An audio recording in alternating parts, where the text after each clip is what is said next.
BBC বাংলার সান্ধ্য অধিবেশন প্রবাহতে আপনাদের স্বাগত। আজ আপনাদের সাথে লন্ডন স্টুডিও থেকে আছি মানসী বড়ুয়া। বাংলাদেশের সর্বশেষ গুরুত্বপূর্ণ আপডেট সংবাদে আপনাকে স্বাগত। শুরুতেই সংবাদ শিরোনাম, পরে বিস্তারিত।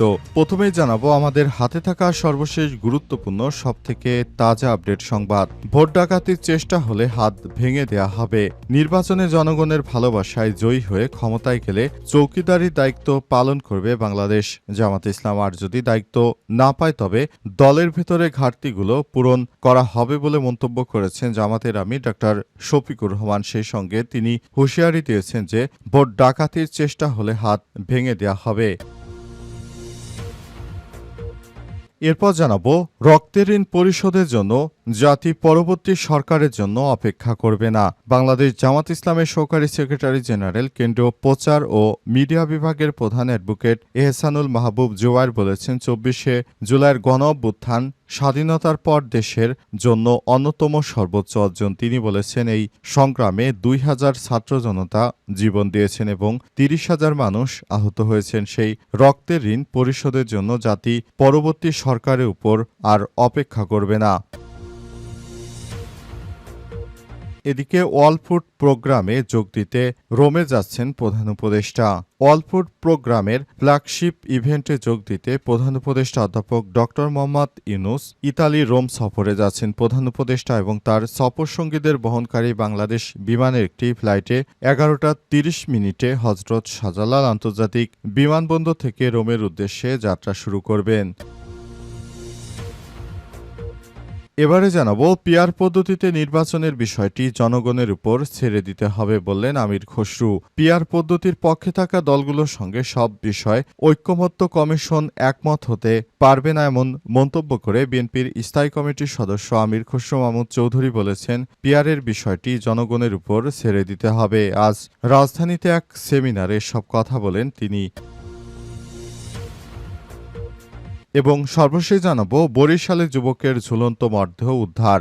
বরিশালে একটি পোশাক তৈরির কারখানা থেকে এক যুবকের ঝুলন্ত মরদেহ উদ্ধার করা হয়েছে। আজ নগরীর ফজলুল হক অ্যাভিনিউ এলাকায় সিটি মার্কেটের ৩য় তলায় একটি কক্ষ থেকে তার মরদেহ উদ্ধার করে কোতোয়ালি মডেল থানা পুলিশ। নিহত যুবকের নাম রমজান। তিনি পিরোজপুরের স্বরূপকাঠি এলাকার বাসিন্দা। ফজলুল হক অ্যাভিনিউ এলাকায় সার্ক টেইলার্স অ্যান্ড ফেব্রিক্স এর দোকানে সেলাইয়ের কারিগর ছিলেন। প্রিয় দর্শক, এতক্ষণ শুনছিলেন সংবাদ শিরোনাম, এবারে বিস্তারিত।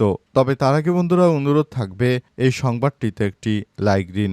এই চ্যানেলে আপনি নতুন হয়ে থাকলে আমাদের সংবাদটি দেখতে দেখতে চ্যানেলটি সাবস্ক্রাইব করে রাখুন। কমেন্ট করে বন্ধুরা আপনার মূল্যবান মতামত জানিয়ে দিন আপনি বিশ্বের কোন দেশ থেকে বা বাংলাদেশের কোন স্থান থেকে আমাদের সংবাদটি দেখছেন এবং শুনছেন।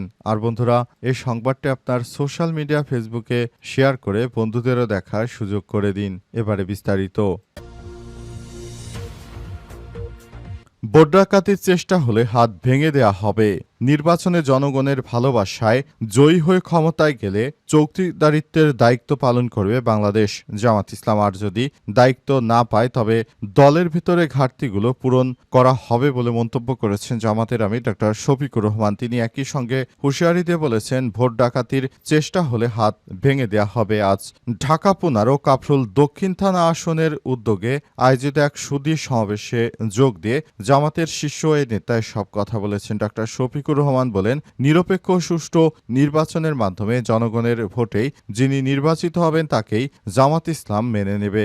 দলটির আমির আরও বলেন, দেশবাসী এখন নির্বাচনের অপেক্ষা আছে এবং অতীতে দেশের ভোটারেরা ভোট দিতে পারেনি, তাই এবার কেউ ভোট দিতে বাধা দিলে তার বিরুদ্ধে দাঁড়ানোর প্রস্তুতি রাখতে হবে। ক্ষমতায় গেলে জামাত দেশের শিক্ষা ব্যবস্থাকে ঢেলে সাজাবে, পাশাপাশি দুর্নীতির বিরুদ্ধে কঠোর অবস্থান নেবে এবং অর্থ পাচার বন্ধ করার ঘোষণা দিয়েছেন জামাতের আমির। ডক্টর শফিকুর রহমান বলেন, সমাজে ন্যায় বিচার প্রতিষ্ঠা করার জন্য যাতে মানুষ তাদের অধিকার চাইতে না হয় তাই প্রতিশ্রুতি দেন। এছাড়াও আধিপত্যবাদ মুক্ত সমাজ গড়া, দেশে লুটপাট রক্ত মুক্ত অর্থনৈতিক খাত তৈরি করা এবং ধনী গরিবের মধ্যে ব্যবধান কমিয়ে আনার অঙ্গীকার করেন। তিনি আরও বলেন, শুধু পাঠ্যপুস্তক শিক্ষিত নয়, মানবাধিকার ও দক্ষ মানুষ হিসেবে প্রজন্মকে গড়ে তোলা হবে। দলীয় নেতাকর্মীদের উদ্দেশ্যে তিনি স্পষ্ট করে বলেন, জামাতের কেউ চাঁদাবাজি করলে ছাড় দেওয়া হবে না, কেউ চাঁদাবাজি করতে চাইলে হাত অবশ করে দেওয়া হবে। আন্তর্জাতিক সম্পর্কের ক্ষেত্রে জামাতের আমির জানান, অন্য দেশের সঙ্গে সমতা ও শ্রদ্ধার ভিত্তিতে বন্ধুত্ব করা হবে এবং সব ধরনের আধিপত্যবাদ মুক্ত থাকবে। এছাড়াও তিনি আরও বলেন, দেশে বিনিয়োগের পরিবেশ নিশ্চিত করার প্রতিশ্রুতি দেন। ডা. শফিকুর রহমান বলেন, দুই রাজনৈতিক কারণে বিনিয়োগকারীরা দেশে আসতে চায় না, তবে জামাত ক্ষমতা এলে বিনিয়োগকারীরা সম্মান ও নিরাপত্তা পাবেন বলে মন্তব্য করেছেন বাংলাদেশ জামাত ইসলামের আমির।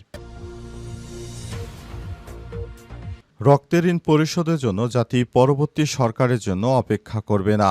বাংলাদেশ জামাত ইসলামের সহকারী সেক্রেটারি জেনারেল, কেন্দ্রীয় প্রচার ও মিডিয়া বিভাগের প্রধান অ্যাডভোকেট এহসানুল মাহবুব জুবায়ের বলেছেন, ২৪ জুলাইয়ের গণ অভ্যুত্থান স্বাধীনতার পর এদেশের জন্য অন্যতম সর্বোচ্চ অর্জন। তিনি আরও বলেন, এই সংগ্রামে ২,০০০ ছাত্র জনতা জীবন দিয়েছেন এবং ৩০,০০০ মানুষ আহত হয়েছে। সেই রক্তের ঋণ পরিশোধের জন্য জাতি পরবর্তী সরকারের উপর আর অপেক্ষা করবে না। আগামী ফেব্রুয়ারিতেই জাতীয় নির্বাচনের আয়োজন করা উচিত। তার আগে জুলাই সনদের মাধ্যমে নির্বাচন দিতে হবে, এই প্রস্তুতি সরকারকে নিতে হবে বলে মনে করে বাংলাদেশ জামাত ইসলাম।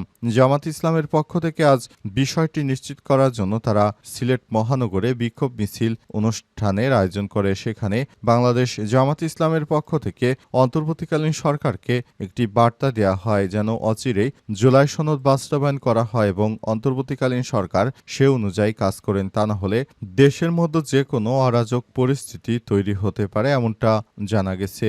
অন্তর্বর্তীকালীন সরকারের প্রধান উপদেষ্টা প্রফেসর ডক্টর মোহাম্মদ ইউনূসের সরকার বাংলাদেশটাকে সুন্দরভাবে সাজানোর জন্য তিনি অনেক প্রচেষ্টা চালিয়ে যাচ্ছেন। তবে সেই প্রচেষ্টাগুলো যেন ব্যর্থ না হয়, সেজন্য জামাতের পক্ষ থেকেও চেষ্টা করা হচ্ছে। ওয়ার্ল্ড ফুড ফোরামে যোগ দিতে কাল রোমে যাচ্ছেন প্রধান উপদেষ্টা। ওয়ার্ল্ড ফুড ফোরামের ফ্ল্যাগশিপ ইভেন্টে যোগ দিতে প্রধান উপদেষ্টা অধ্যাপক ড. মোহাম্মদ ইউনূস আগামীকাল ইতালির রোম সফরে যাচ্ছেন। প্রধান উপদেষ্টা তার সফর সঙ্গীদের বহনকারী বাংলাদেশ বিমানের একটি ফ্লাইট সকাল 11:30 হযরত শাহজালাল আন্তর্জাতিক বিমানবন্দর থেকে রোমের উদ্দেশ্যে যাত্রা শুরু করবে। প্রধান উপদেষ্টার প্রেস সচিব শফিকুল আলম বাসসকে এই তথ্য নিশ্চিত করেছেন। সফরসূচি অনুযায়ী অধ্যাপক ড. ইউনূস ফোরামের মূল অধিবেশনে আমন্ত্রিত অতিথি হিসেবে ভাষণ দেবেন। পাশাপাশি তিনি ইতালির প্রধানমন্ত্রী জর্জিয়া মেলোনি এবং বিভিন্ন আন্তর্জাতিক সংস্থার প্রধানদের সঙ্গে বৈঠক করবেন। এসব বৈঠকে খাদ্য নিরাপত্তা, দারিদ্র্য নিরসন ও টেকসই উন্নয়ন সহ বিভিন্ন ইস্যু নিয়ে আলোচনা হবে। ওয়ার্ল্ড ফুড ফোরাম মূলত জাতিসংঘের খাদ্য কৃষি সংস্থা FAO আয়োজিত একটি প্ল্যাটফর্ম, যেখানে বিশ্বব্যাপী নীতি নির্ধারক, গবেষক ও উদ্যোক্তারা একত্রিত হয়ে খাদ্য ব্যবস্থার ভবিষ্যৎ নিয়ে মতবিনিময় করবেন। এবারের ইভেন্ট 10 থেকে 17 অক্টোবর পর্যন্ত চলবে রোমে FAOর সদর দপ্তরে। প্রধান উপদেষ্টা এই সফরকে আন্তর্জাতিক অঙ্গনে বাংলাদেশের সক্রিয় কূটনৈতিক ভূমিকার একটি গুরুত্বপূর্ণ দিক হিসেবে দেখা হচ্ছে। আগামী 15 অক্টোবর প্রধান উপদেষ্টা অধ্যাপক ড. মোহাম্মদ ইউনূসের দেশে ফেরার কথা রয়েছে বলে নিশ্চিত করেছে অন্তর্বর্তীকালীন সরকারের বিভিন্ন সূত্র। পিআর পদ্ধতিতে নির্বাচনের বিষয়টি জনগণের উপর ছেড়ে দিতে হবে বললেন আমির খসরু। পিআর পদ্ধতির মাধ্যমে এদেশে যে নির্বাচন হবে, এই নির্বাচনটি হতে হবে সুষ্ঠু ও নিরপেক্ষ। সে অনুযায়ী এদেশের জনগণ যদি পিআর পদ্ধতিতে নির্বাচন চায়, তাহলে পিআর পদ্ধতিতেই নির্বাচন হবে, এমন মন্তব্য করেছেন বিএনপির জাতীয় স্থায়ী কমিটির সদস্য আমির খসরু মাহমুদ চৌধুরী। তিনি বলেছেন, নির্বাচনের মাধ্যমে আমরা একটি সুষ্ঠু ও নিরপেক্ষভাবে সরকারের কাছে, রাজনৈতিক সরকারের কাছে ক্ষমতা হস্তান্তর করতে চাই। জন্য অন্তর্বর্তীকালীন সরকারকে সবথেকে বেশি ভূমিকা পালন করতে হবে। পিআরের মাধ্যমে নির্বাচন দিতে হবে, তা না হলে দেশের মধ্যে অনেক সমস্যা তৈরি হবে। পিআর পদ্ধতির মাধ্যমে যে নির্বাচন চাওয়া হচ্ছে, আসলে সেটি জনগণ আদতে চায় কিনা সে বিষয়টির জন্য গণভোটের প্রয়োজন, এমনটা মনে করছে সরকার।